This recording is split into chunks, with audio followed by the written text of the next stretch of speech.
설교를 들으시는 모든 분들께 하나님의 은혜가 충만하시길 기원합니다. 성경 통독 프로젝트 설교를 하겠습니다.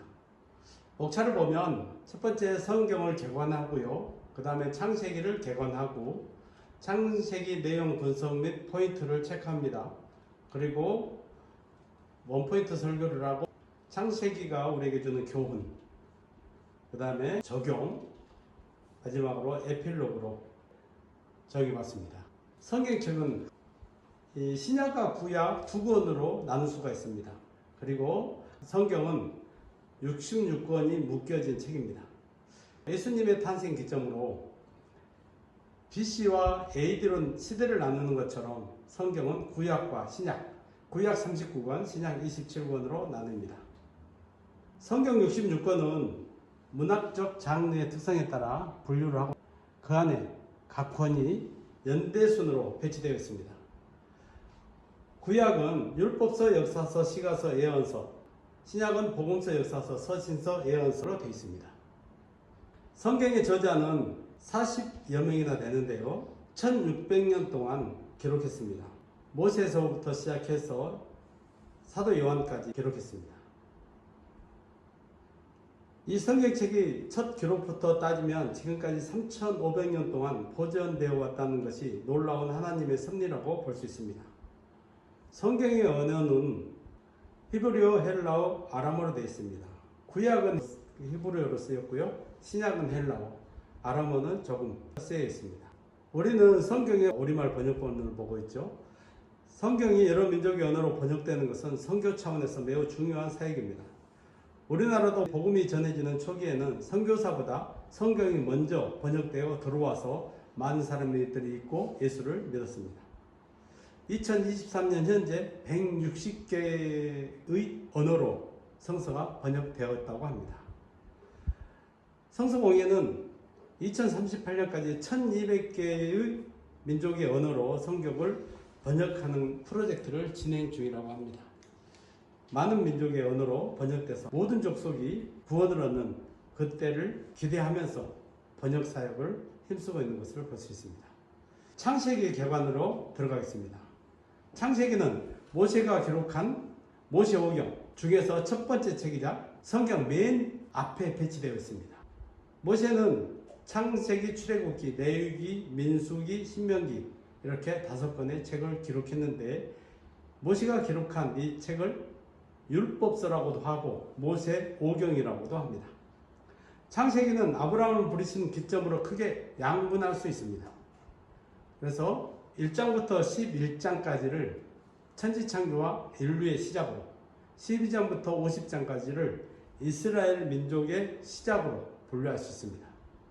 세분해서 소분류를 하면 소분류의 전반 1장부터 11장까지는 사건 중심으로 분류를 합니다. 그래서 1, 2장은 천지창조와 인간창조, 3장에서 5장까지는 인간의 범죄와 타락, 6장에서 9장은 인류의 타락과 대홍수, 10장에서 11장은 바벨탑 사건과 여러 민족의 탄생으로 전반부를 소분류해봤습니다. 소분류의 후반부는 12장부터 아브라함과 이삭과 야곱 그리고 요셉의 이야기를 따라 분류할 수 있습니다. 12장에서 25장까지는 아브라함 이야기, 25장, 26장은 이삭 이야기, 27장에서 36장은 야곱 이야기, 37장에서 50장은 요셉 이야기가 기록되어 있는데 주요 4명의 족장들의 이야기가 전개되는 가운데 38장에는 유다의 이야기가 부록처럼 끼워져 있습니다. 이는 기근 때에 야곱의 가족을 구원하는 일에 유다가 중요한 역할을 했기 때문에 비중을 두고 기록한 것으로 보입니다. 창세기 내용 분석 및 포인트 체크, 하나님의 선택, 인간에게 베푸신 은혜, 인간의 범죄의 결과 당하는 고난, 하나님께서 구원하시는 것을 분석해 봤습니다. 첫 번째, 하나님의 선택과 은혜. 두 번째는 인간의 범죄와 고난. 세 번째는 하나님께서 인간에게 베푸신 은혜와 구원을 주요 포인트로 잡고 창세기 전체 내용을 분석해 보고자 합니다. 첫 번째, 하나님의 선택과 은혜를 살펴보면 하나님은 아담을 만드시고 에덴 동산에 두었습니다. 독초하는 것이 좋지 못하여 돕는 배필로 여자를 만들어 주셨습니다. 또 하나님의 선택을 선명하게 보여주는 장면이 있는데, 아담의 두 아들이 각각 제사를 드렸는데 하나님께서는 아벨의 제사만을 선택해서 받으셨습니다. 노아는 하나님께 은혜를 받았습니다. 그래서 그는 의인이요 당대의 완전한 자로 칭함을 받고 하나님과 동행하는 것을 볼 수 있습니다. 아브라함은 선택받아 부르심에 순종하고 복이 되는 은혜를 받았습니다. 이삭은 아브라함의 백세가 되어서 하나님의 은혜로 태어났습니다. 야곱은 어머니 복중에서 선택을 받고 여러 환난 가운데서도 늘 하나님의 보호하심을 받았습니다. 요셉은 야곱의 12아들 중에서 하나님의 선택을 받아 형제의 머리가 되는 꿈을 꾸었고, 세월이 지난 후에 그 꿈대로 가족을 구원하는 역할을 하는 것을 볼 수 있습니다. 두 번째, 인간의 범죄와 형벌의 내용들을 살펴보겠습니다. 하나님께 무조건적으로 선택되어 은혜를 받은 인간이 완전하지 못하고 연약해서 죄를 짓고 고난에 빠지는 장면을 살펴볼 수 있습니다. 아담을 먼저 보면, 아담은 선악과를 따먹는 죄를 지었습니다. 그리고 한 걸음 더 나아가 하나님이 자기에게 준 여자 탓이라고 책임을 전가했습니다. 그 결과 이 땅에 사망이 왔고, 누구보다도 아담은 비극적으로 큰아들이 작은아들을 죽이는 첫 번째 살인의 피해자가 돼서 사망의 아픔을 경험했습니다. 노아는 대홍수 후에 농사를 지어 포도주를 마시고 포도주에 취해서 벌거벗고 잠을 잤습니다. 거기서 한 걸음 더 나아가서 자기의 허물을 다른 형제에게 알린 그 자식을 저주하는 것을 볼 수 있습니다. 아브라함은 하나님이 주신 약속의 땅 가나안에서 살다가 그 땅에 기근이 드니 애굽으로 내려가는 것을 볼 수 있습니다. 애굽으로 내려가서 이방인들에게 죽임을 당할까 두려워 아내를 루이라고 했습니다. 애굽에서 돌아온 후에는 조카 롯과 결별을 하는 것을 볼 수 있습니다. 이삭은 자식을 편애했습니다. 에서와 야곱의 갈등으로 결국 야곱을 멀리 떠나 보내야 했습니다. 이삭도 아버지 아브라함과 같이 기근 때에 약속의 땅 가나안을 떠나서 그랄로 내려갔다가 거기서 아내 리브가를 루이라고 했다가 블레셋 왕 아비멜렉에게 껴안는 것을 들켜서 망신을 당하는 것을 볼 수 있습니다. 야곱은 형의 장자의 명분을 타면서 아버지를 속이고 형 에서의 축복을 빼앗아 형에게 생명의 위협을 느껴 집에서 쫓겨나 도망하는 신세가 되었습니다.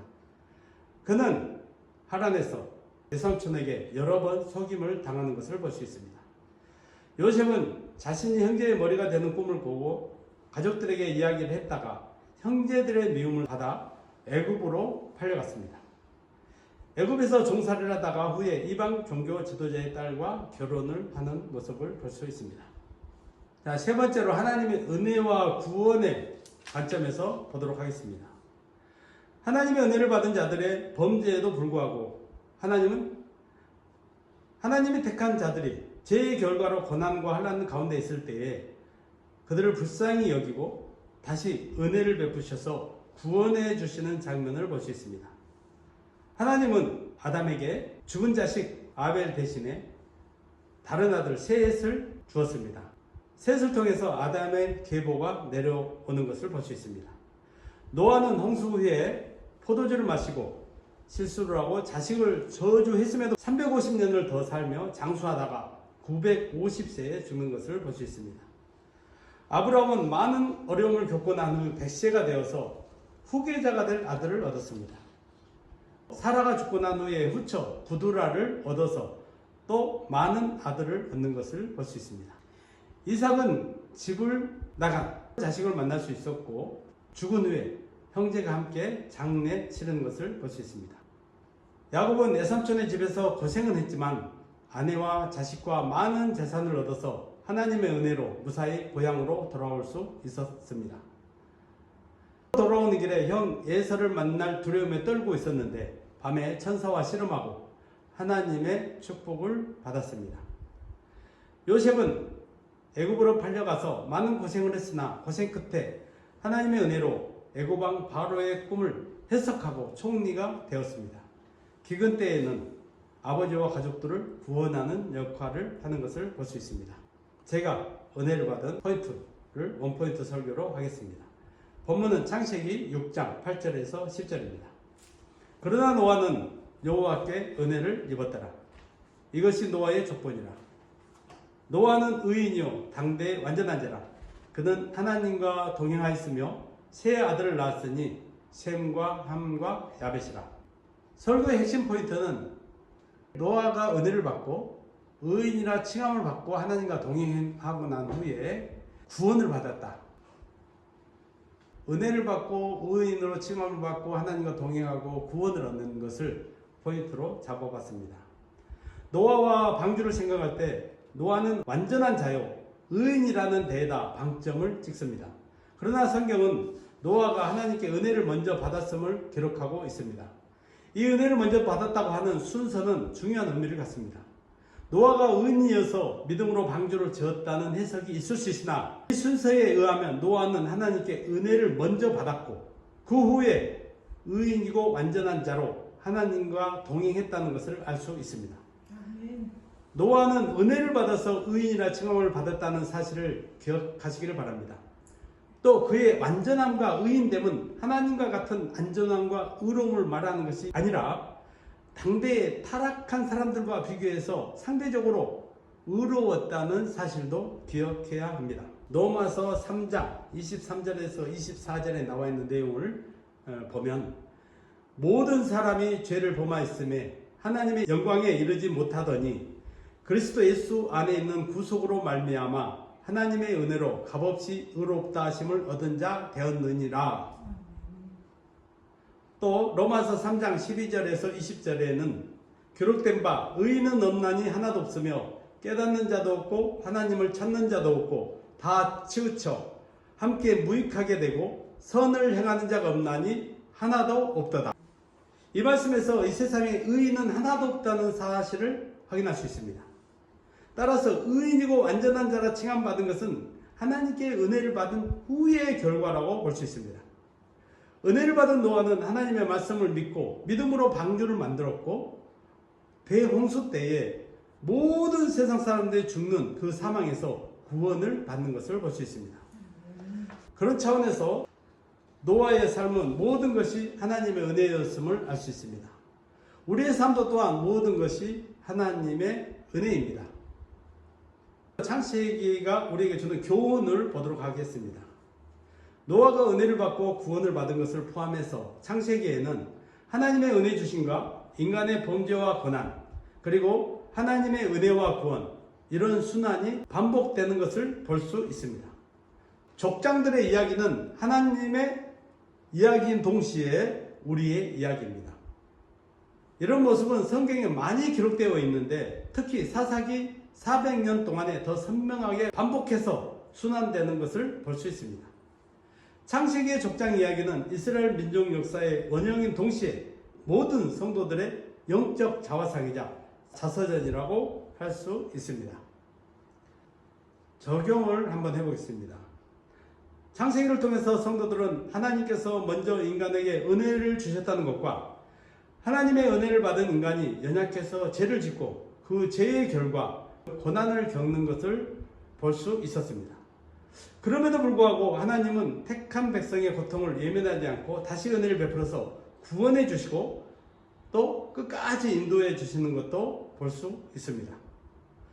하나님의 은혜를 받아서 성도의 길을 가다가도 연약해서 죄를 짓고 그 결과로 고난 가운데 빠질 때가 있을 수 있지만 하나님의 은혜의 신실하심과 구원하심을 믿고 어떠한 고난에도 끝까지 하나님을 믿는 믿음의 길을 걸어갈 수 있어야 합니다. 아멘. 에필로그 창세기에 등장하는 인물들의 삶을 통해서 하나님이 자기의 뜻과 섭리 가운데서 역사하셨음을 살펴봤습니다. 창세기는 읽으면 읽을수록 하나님이 어떤 분인지를 더욱 알게 되며 신자로서 내가 누구인지를 더 잘 알게 됩니다. 그러므로 신자들은 성경에 기록된 하나님의 섭리가 현재도 동일하게 역사하고 우리의 삶에 작동되고 있다는 사실을 믿고 성경을 읽고 하나님을 알기를 힘써야 합니다. 성경 전체를 한번 읽는데 개인의 차가 있지만 평균 구약은 60시간, 신약은 20시간 정도 걸립니다. 창세기는 50장 81페이지 정도 되니 넉넉 잡아 3시간 정도면 한번 읽을 수 있습니다. 성경을 읽어야 합니다. 하나님을 믿는 성도는 성경을 많이 읽어야 하지만 힘이 듭니다. 제 성경 통독 프로젝트 설교를 들으면서 성경을 재미있게 열심히 통독할 수 있기를 기원합니다. 아멘. 성경을 여러 번 반복해서 읽고 또 읽어서 하나님의 은혜 가운데 사는 성도들이 되시기를 주의 이름으로 축원합니다. 아멘.